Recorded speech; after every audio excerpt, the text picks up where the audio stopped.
what do we think about this whole philosophy of taking pitches and trying to run the pitch count up and what is that, how does that evolve as the season goes on? I think we're at one of those points maybe for this Texas offense where I think you got to start hunting fastballs. Like if coaches are always saying we That's need the what they guys to do. find They a do pitch hunt they can. fastballs. They What's they that? live fastballs. Well, but they're not swinging at fastballs. They're watching fastballs go So right that down the middle. so First pitch. that's a different approach, right? Like you're talking hunting early fastballs. Absolutely. I'm talking about if opposing pitching staffs know that we're going to try to drive the pitch count up and we're going to watch early pitches in the count, they're probably going to throw fastballs because that's probably the easiest pitch to locate. So then they're going to And throw backwards at you, and they're going to throw you a breaking ball okay, away, but and you're that's going the to swing game and we miss. want them to be in. We want them to be in that game. I think we No, want teams.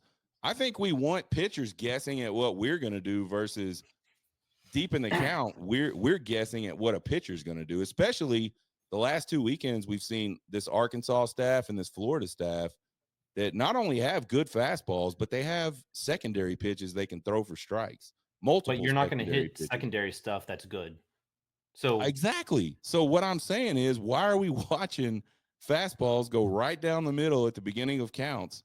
We're getting behind, and then they can throw whatever they want. And then you've got a guy that's going, man, this guy might throw me one of 3 pitches, and I have no idea which one it's going to be. For as long as this at bat goes, I don't know. because I don't know what statistically he's going to speaking, the throw. approach you're talking about is not a good one. It's a good one for 1, 2, 3 on 3 pitches. I mean, if you can hit a fastball, it's not. They're not going to throw you a fastball right down the middle, though. They have. Not They did. necessarily. Florida did it all weekend. Aiden King didn't throw a single fastball down the middle. He dominated Well, I the mean, zone I'm on the maybe edges. not right down the middle, but here's what I would argue about that too. There's pitches that are called strikes, and there's pitches you can hit. They're not always the same thing. Is that Yeah, fair? that's fair. But I'll say So, this. If and I'm not trying to be critical. I'm just saying, like, as we move forward through this season, more teams are going to pitch Texas that way because now they're seeing, okay, if we can get ahead and get these guys behind in the count, they struggle hitting secondary pitches, hitting anything really. We've seen it 2 weekends in a row. I would argue that this team has won 40 games out of And they 50. have, that's true. How many games did last year's team win? It was largely the exact same squad. Yeah, again, man, I'm not saying what It's his a different approach, and it's one that wins. So I'm not saying what the philosophy has been to this point hasn't been a winner, because it has. It's been a great record. It's been a great season. As Mark pointed out, it's been better than probably any of us thought, this team would do to this point.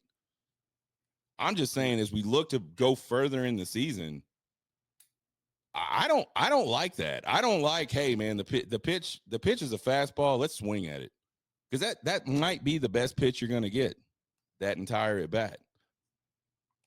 maybe. Let me ask you But this, Zach, while we're talking about it, and then we'll get off of it, because we're never going to agree, I don't think, ever on this one. But well, is there statistically, you're something to be wrong. Like said? it doesn't Is there add up. something to be said as a hitter for like taking some swings, even if you miss, and getting some timing, Do I like know? any kind of timing?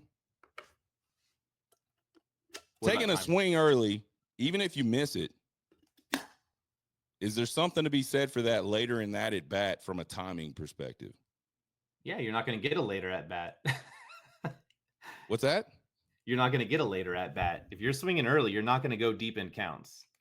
Well, and that's what I'm saying. Maybe, and going back to last week when Sloss said, "Hey, we talked about swinging the bat earlier," Yeah, and they didn't do it, and they still didn't right? hit. So again, So it's one of those things, though. You don't change after 40, 50 games in a season. You don't suddenly change your approach. This team is not, even with Max Blue, this is not a team that's going to hit and score 10, 12 runs a game. They're just not. Gasparino's not a guy that's going to be consistent enough. Flores is hitting 250-ish, 260. Like, these guys aren't making contact. And so this is a pitching and defense first team, much like the days of Augie Garrido. And what you're counting on is you're counting on guys like Flores or Galvan or a Borba, some of those guys that you're seeing a lot of pitches, that you're getting the pitch count up. But by seeing pitches, you're also starting to get some trend analysis on these pitchers, like right. You're understanding where the break is, where the release point is, what their arm action is, and so you have a much better chance of getting a pitch that you can hit and drive later on instead of popping one up early. I mean, I'll give you a great example. Bases loaded, Jonah Williams at the plate, swings at first pitch. What did he do? He popped it up. On Sunday, Sure. men on second and third base, first pitch, pops it up. Like, you're more likely to pop a pitch up because you're trying to do too much on that first swing. And whereas if you can get into the groove and the rhythm, you're going to take some pitches early. You're going to take some strikeouts. Your strikeouts are going to increase naturally just with this approach. But like, and analytically speaking, statistically speaking, you have much more success over a 9 innings period than you would a shorter term in swinging early. Maybe so. I'm just posing the question because I think I don't know. I personally feel like it's ridiculous to watch a fastball go right down the plate on the first pitch and then try to swing and then try to hit a changeup or hit a curveball or hit a slider or something like that. Or maybe he does come back to the fastball later and you're slowed down thinking it's going to be something slow and you watch a fastball for strike 3. That happened at least a couple times on Sunday.